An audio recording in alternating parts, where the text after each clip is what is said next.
چوک سرور شہید میں judicial complex کی افتتاحی تقریب میں justice Lahore high court mister justice Sardar Sarfraz Dogar نے بطور مہمان خصوصی شرکت کی۔ اس موقع پر ڈسٹرکٹ اینڈ سیشن جج مظفر گڑھ مسٹر محمد عباس نے ان کا بھرپور استقبال کیا۔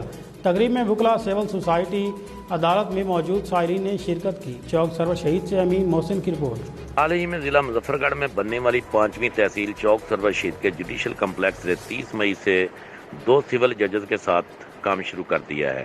جوڈیشل کمپلیکس کی افتتاحی تقریب آج منعقد کی گئی۔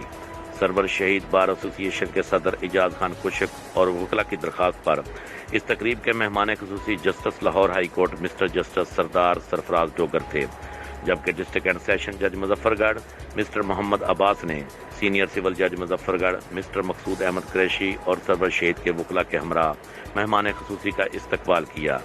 جوڈیشل کمپلیکس کے افتتاح کے بعد مہمان خصوصی نے عدالت کے احاطے میں پودا لگایا اور عدالتوں کا وزٹ کیا۔ بار روم میں مہمان خصوصی مسٹر جسٹس سردار سرفراز ڈوگر نے وکلا اور سرور شہید کی عوام کو عدالتوں کے قیام پر مبارکباد دی۔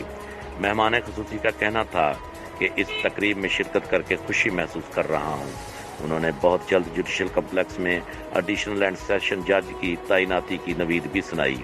جسٹس سردار سرفراز ڈوگر کا کہنا تھا کہ عدالتوں میں ججز کی تعیناتی مکمل ہونے سے چوک سرور شہید کی عوام کو انصاف ان کی دہلیز پر مہیا ہونا شروع ہو جائے گا۔